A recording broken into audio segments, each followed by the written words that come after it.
On the Medical Watch this afternoon, dementia cases will more than double in the coming decades. Medical reporter Dina Bair reports on alarming study results and what they mean for people in middle age. The risk is much greater than previously thought and begins as early as 55. Dementia affects more than 6 million Americans and is a leading cause of disability.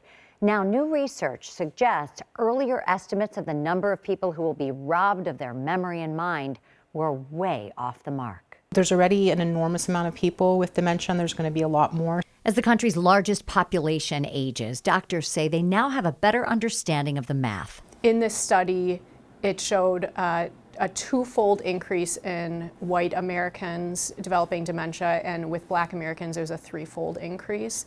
Dementia and Alzheimer's involve progressive declines in memory, concentration, and judgment. Researchers looked at 30 years of cognition and heart health data for 15,000 people. The lifetime risk of developing dementia is 42%. Here's how that breaks down by age. Between 55 and 75, the risk is 4%. It increases to 20% by your 85th birthday. At 95, the number jumps to 42%. That's compared to earlier studies that put the risk at 11 to 14% for men and 19 to 23% for women. In this study, the 55-year-olds today, to reach that 42% increased risk of developing dementia, that's when they turn 95. That's 40 years from now. And the medical field is so amazing, and we don't know what's going to happen in the next 4 decades when it comes to Alzheimer's research. The new findings show rates were substantially higher in women, Black adults, and people who carry a specific gene called ApoE. The estimated 500,000 cases this year will rise to 1 million cases a year by 2060. Whether you're white or Black or Hispanic, the most important thing is that you seek care and that you go and see your primary care doctor.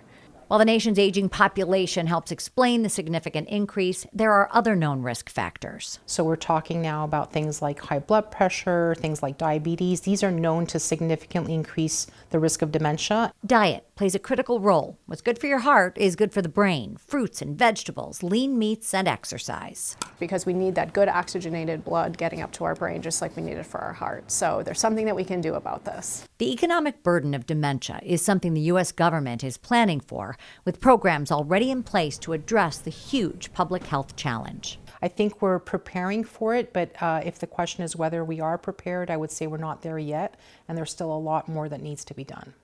Loss of hearing among older adults has also been tied to increased risk for dementia. There are 2 new therapeutics in use, drugs designed to remove amyloid from the brain. Doctors we spoke with say they're waiting for long-term data to determine how well they work and who should get them. Back to you. All right.